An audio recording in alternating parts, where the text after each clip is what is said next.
ఖమ్మం ఛత్తీస్గఢ్ సరిహద్దులోని బైరాంగఢ్ వద్ద జరిగిన పడవ ప్రమాదంలో 4 గిరిజనులు గల్లంతయ్యారు. బైరాంగఢ్ వద్ద ఇంద్రావతి నదిని దాటేందుకు ఒక నాటు పడవలో 7, మరో పడవలో 8 మంది బయలుదేరారు. అయితే ప్రవాహం ఎక్కువగా ఉండడంతో 2 పడవలు నీటిలో మునిగిపోయాయి. 7 ప్రయాణిస్తున్న పడవలో 4 గల్లంతయ్యారు. వీరిలో ఒక మహిళా చిన్నారి కూడా ఉన్నారు.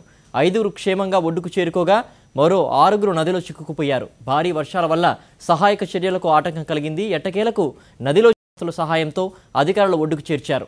4 జాడ మాత్రం తెలియలేదని అధికారులు అంటున్నారు.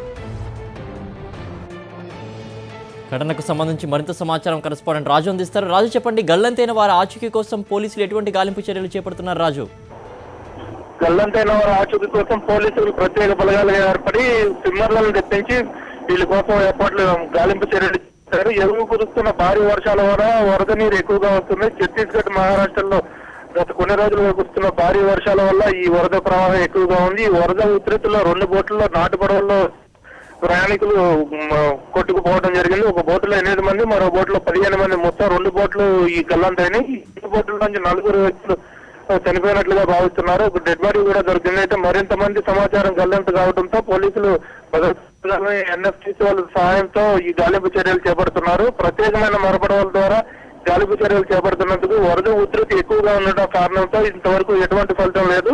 అయితే వాతావరణం అనుకూలిస్తే సాయంత్రానికి మొత్తం వీళ్ళు జాగ్రత్త అనుకోగలమని చెప్పి పోలీసులు భావిస్తున్నారు. సిద్ధు. ఓకే రాజు.